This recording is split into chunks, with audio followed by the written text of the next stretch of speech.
Todas as vezes que fizerem isso ao menor dos meus irmãos, é a mim que fizestes. Bom dia, ótima segunda-feira, semana que se inicia.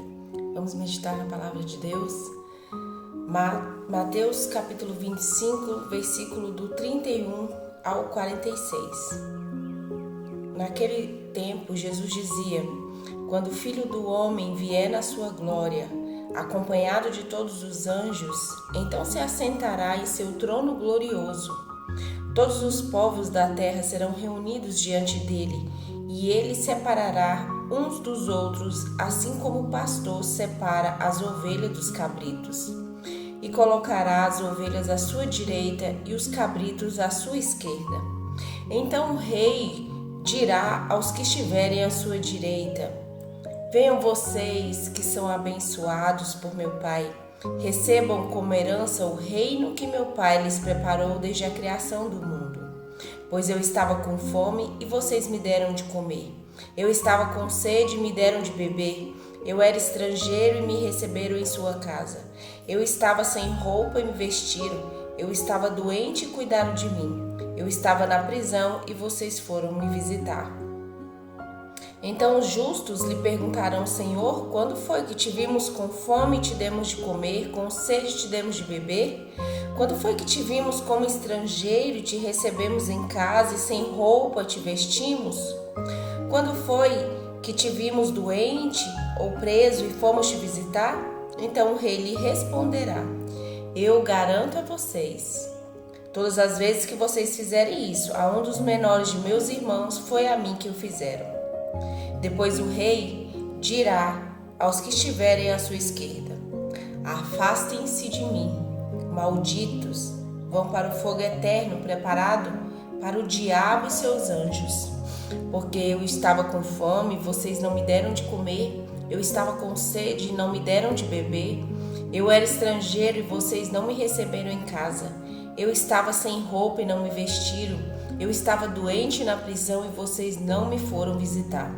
Também estes responderão: Senhor, quando foi que te vimos com fome ou com sede, como estrangeiro ou sem roupa, doente ou preso, e não te servimos?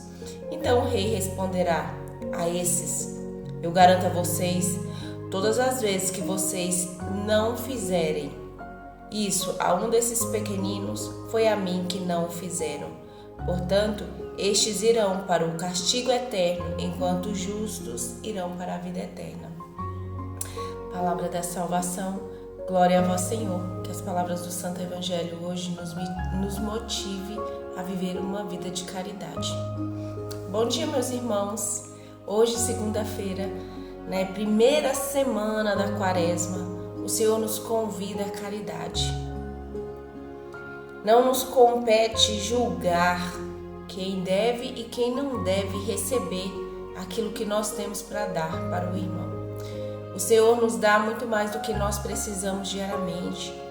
Se você observar, o que você necessita para comer, para beber e para vestir durante o dia é suficiente e sobra. O que sobra não te pertence, pertence ao outro. Eu li um livro uma vez que se chama A Esmola, o banco mais rentável. É o banco que rende mais. Eu vou botar aqui na descrição desse vídeo o nome certo desse livro. E lá diz que, depois que eu li esse livro, eu mudei completamente a minha visão sobre a caridade e sobre a esmola. Sobre dar àqueles que me pedem. Porque não compete a mim julgar quem é merecedor ou não. Porque nós somos tentados a todas as vezes que alguém se aproxima de nós com fome ou com sede, ou precisando de roupa, a gente logo diz: a pessoa é jovem, podia estar trabalhando. Quem somos nós? O Senhor não nos deu esse direito de julgar, e sim amar. Aqui a palavra de Deus é muito clara. Jesus irá nos separar. Aqui tanto Jesus fala da caridade como o dia do juízo final. E Jesus, no final desse evangelho, ele diz que enquanto os justos irão para a vida eterna, então aqueles que fazem a caridade, que dão de comer a quem tem fome, que dão de beber a quem tem sede, que tem caridade com o próximo, que necessita, os pequeninos que Jesus chama, os fragilizados. Jesus chama essas pessoas de justas. Quem é justo irá para a vida eterna. E os outros são os cabritos, né? São aqueles que são malditos do Senhor. Irão para o fogo eterno. Irão para o castigo eterno que foi preparado para o demônio e seus anjos. Quais são os três objetivos da Quaresma? Oração, jejum e caridade. E hoje o Senhor nos convida a viver essa caridade. Faça o exercício de todos aqueles que te pedirem algo. Dê sem julgar. E diga, Deus o abençoe. Porque se você tem, foi graças a Deus. Tudo que você tem, que você possui, que você come, que você bebe, graças ao seu trabalho, sim. Você trabalhou, você tem condições, mas foi dada por Deus.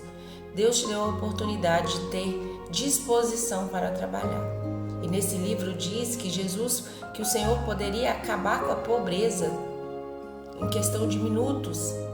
Mas o Senhor permite que ainda existam pobres, famintos, sedentos, para testar o nosso coração. Para que justamente aqueles que tenham partilhem com aqueles que não tenham. Que sacie a fome daqueles que têm fome, que mate a sede daqueles que têm sede. Eu sei que não é um exercício fácil, né, como eu tenho dito, mas isso é um exercício que deve ser exercitado todos os dias. O que o Senhor quer de cada um de nós? Se hoje, meus irmãos e minhas irmãs, fosse o dia do julgamento, você estaria em qual lado? O lado dos benditos do meu Deus, venha receber a herança que foi preparada para ti, ou você estaria do lado dos malditos, afastem-se de mim. São palavras duras, né? E os que são malditos perguntam, Senhor, mas quando foi que nós te vimos com fome, com sede? E Jesus diz, todas as vezes que nós maltratamos o irmão, não estendemos a nossa mão àqueles que mais necessitam, é a eles. Na Eucaristia, né, na comunhão, ali é verdadeiramente, não é mais pão e não é mais vinho, e sim corpo, sangue, alma e divindade. Aquilo não é um memorial, é o próprio Jesus. Assim Jesus também está, como diz o Evangelho, retratado em todas as pessoas que são necessitadas da nossa misericórdia, do nosso amor e da nossa caridade. Então Jesus diz que todas as vezes que nós não estendemos as mãos e não ajudamos aqueles que necessitam, é a Ele que nós estamos negando a ajuda. Então peçamos ao Senhor hoje nesse dia a graça de estarmos ao lado daqueles que serão chamados benditos de meu Pai. Venham receber a herança eterna. Ao lado daqueles que serão chamados de justos. Não cabe a nós julgar e sim amar. Peçamos ao Espírito Santo a graça de amar cada vez mais. Que o Senhor retire de nossos corações todo julgamento, tudo aquilo que não pertence a Deus, para que no dia que o Senhor vier na sua glória, Ele olhe para cada um de nós e nos chame de benditos de meu Pai. Que as palavras do Santo Evangelho de hoje nos motive a ter caridade em nossos corações, desapego, né? Por isso que o Senhor diz que é muito difícil um rico entrar no reino dos céus, por causa do apego. Que o Senhor nos desprenda de todas as coisas, desprenda-nos até de nós mesmos, dos nossos julgamentos, pensamentos, opiniões, para que nós possamos amar mais o próximo, para que nós possamos servir mais aqueles que necessitam de nós. E lembre-se, todas as vezes que um desses pequeninos se encontrar com vocês, é Cristo que mora nele, é o próprio Cristo. Que Deus abençoe seu dia e até amanhã.